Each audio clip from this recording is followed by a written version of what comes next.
Yogi for years. What was your personal connection with him? I loved Yogi, but I think I first met him probably through politics. His wife, Carmen, who were very close, two of them, childhood sweethearts, was a big Republican in Montclair. And I'm an Essex County guy, so I would go to party. Carmen would be there, and Carmen would usually bring Yogi. So I think that's probably where I first got to know him, and then my friendship developed. And when I ran for re-election, he ended up with something called Athletes for Kean, and he was the chairman of it. And he got a whole bunch of former Yankees and Mets and Giants and Jets and everybody else to join this huge athletic thing that supported me when I was running for governor. A player, a manager, 10 World Series rings, a Hall of Famer. Pretty amazing achievements. Nobody else did it. He was the only one. He was an incredible athlete, incredible Yankee, and an incredible hero. But more than that, nobody else did it in as nice a way as Yogi Berra. I mean, everybody loved Yogi. No matter what team you were on, you loved Yogi. You could be competing against him, you loved Yogi. If you met him in a restaurant, you loved Yogi. I mean, he was just a remarkable human being who, we know all the stories, but beyond the stories, he was as decent as anybody you could ever meet. Yogisms. You got to have a favorite one, Governor Kean. Everybody does. What's yours? Well, I've got a bunch of them, but I'll tell you one, and the thing is about Yogisms, you don't know if they're true or not, some of them. And I'll tell you one that you don't hear very often. I don't know if it's true or not, but supposedly Yogi was at home, and he was watching television, and he smelled smoke. And so he finally can't find out the source of it, so he gets on the phone, he calls the fire department, and says, "This is Yogi Berra. I think I smell smoke. Could you guys come over?" And the other end, the fireman says, "Yogi Berra will be there. How do we get there?" And he says, "You don't still have them red trucks?" That's Yogi. That's Yogi. It gets late early out there. Yes, it gets late early. And no. Where did these sayings come from? Did he ever talk about that with you? I asked him once. I said, "Yogi, do you think of these things ahead of time, or they just come out?" And he said, "No, they sort of come out sort of serendipitous-like." But the thing you forget about Yogi is, all these wonderful things he said, and even some of the ones he didn't say, which are Yogisms. What you forget is he was as smart a person as I've ever met about the game of baseball.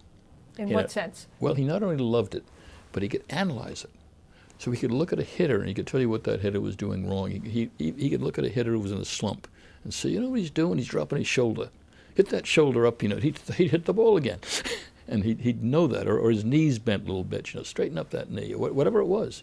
Yogi could analyze a hitter, he could analyze a catcher. He must have been a wonderful manager because he studied the game. And when he saw somebody doing something wrong, he knew how to correct it. Well, you mentioned Montclair, and of course we know that Yogi had a museum there, and you've been there any number of times. Tell us about your thoughts about the museum, what it does for young people, what it does for baseball, for the community, and what it did for Yogi. For baseball, it's a shrine.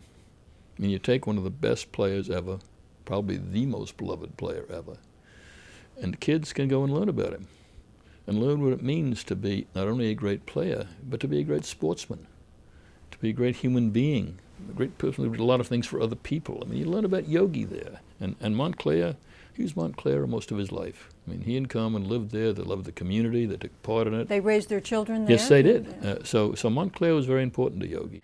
We also know that Yogi was a big supporter of the armed forces. He served in World War II in the Navy. And to this day, there's a scholarship that he established that continues.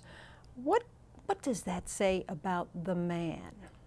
Well, it says two things. One, of course, he honored the military, loved it, and loved the kids who went into the military. But he never talked about his own service. He was a hero. I mean, he was there on D-Day, running one of the boats, and on Omaha Beach, one of those beaches. So he was a hero. I never heard Yogi in all the time I knew him talk about his time in service. And if you asked him about it, it was very short, and then went on to another subject. Before Yogi passed away, there was a petition signing effort to get a number of signatures that were needed to get his name out there as a possible candidate for the Presidential Medal of Freedom. How likely is that, do you think, to happen for Yogi? I don't know. The Presidential Medal of Freedom is given totally by the President of the United States. I mean, he makes the decision. I think even posthumously, Medal of Freedom is supposed to be an example of people who've done a lot for other people and for this country. Yogi fits that category to a T. So even though he's passed away, my hope is the President is considering him very seriously, and I would love when the Medal of Freedoms come out that Yogi is one of the recipients. It would be good for Yogi's memory, but also be good for the Medal of Freedom, because he's exactly the kind of person who should get it. Well, Governor Kean, thank you very much for giving us your thoughts about an American hero, Yogi Berra. Thank you, Ken.